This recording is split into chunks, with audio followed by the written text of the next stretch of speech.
Dustin Byfuglien, a force to be reckoned with in the rink and at the peak of his career.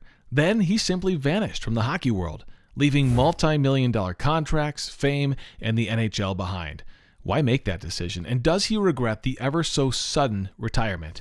Dustin Big Buff Byfuglien, more than just a player, he was a powerhouse on skates. Imagine this, a 6'5", 260-pound giant gliding across the ice. Just his presence alone was enough to make the other team a bit shaky, and rightfully so. His crowning moment, the unforgettable 2010 Stanley Cup with the Blackhawks, as it segmented him as a true star in the world of hockey. Byfuglien was on fire, scoring a whopping 16 points in 22 playoff games.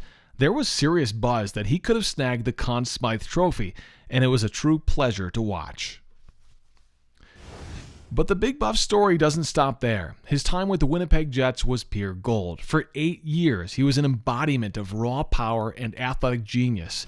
His physical play style and skill made him a hero for the Jets and the player to watch out for when playing the team. In hockey, players are usually defined by their roles, forwards, defensemen, goalies, but Byfuglien, he broke the mold. This guy was as comfy playing forward as he was on defense, switching roles like it was no big deal. And in the demanding world of NHL hockey, being able to do that is no small feat.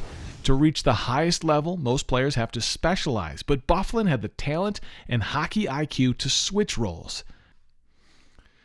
But despite his name, Big Buff wasn't just about muscle. He had a strategy up his sleeve, racking up an impressive 525 points in 869 games.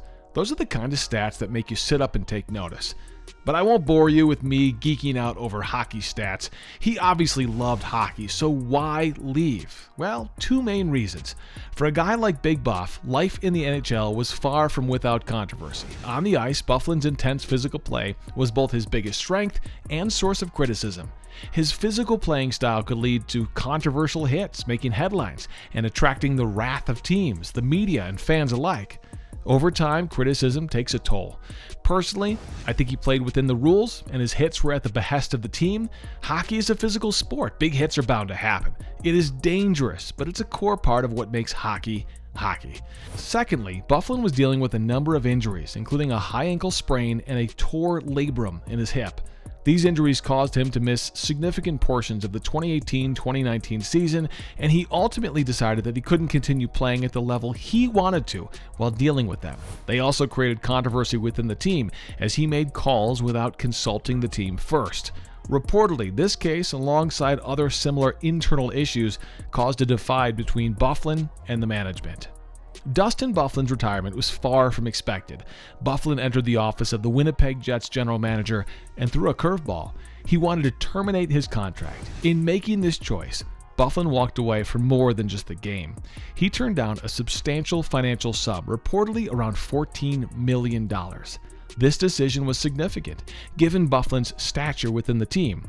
He wasn't fading into obscurity or struggling with his performance. He was at the peak of his game, a crucial component of the Jets lineup, yet he chose to step away from it all. The exhilaration of the game, the camaraderie and unity within the locker room, and the intense rush that comes with professional sports. Today, Byfuglien is a professional fisherman. Earlier this year, he took part in a fishing tournament, making headlines as he has largely vanished from the public spectacle. Still, it's quite the contrast, going from the hectic hockey rink to fishing in a calm lake. Is Dustin Byfuglien missing the intense excitement of hockey? The buzz when the puck finds the net? The deafening cheers from fans? It's hard to believe that these things that were part of his everyday life for so long aren't missed at all. Reportedly, he just sees that chapter as closed.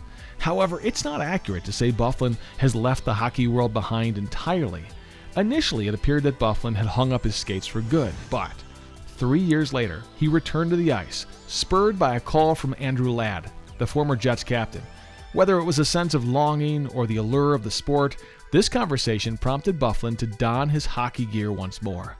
The moment Ladd posted a photo of Byfuglien back on the ice, the online world erupted. The image of him in his element ignited a flurry of excitement and surprise for everyone that follows hockey. The response was varied, but one thing was clear: fans were ecstatic to see Byfuglien on the ice again. As for a professional comeback, that's too soon to say. Remember, Byfuglien chose to leave the sport, along with a substantial $14 million, prioritizing personal well-being over career. At his current age, a full-scale return to professional hockey might not be in the cards, but his legacy in the NHL is unforgettable.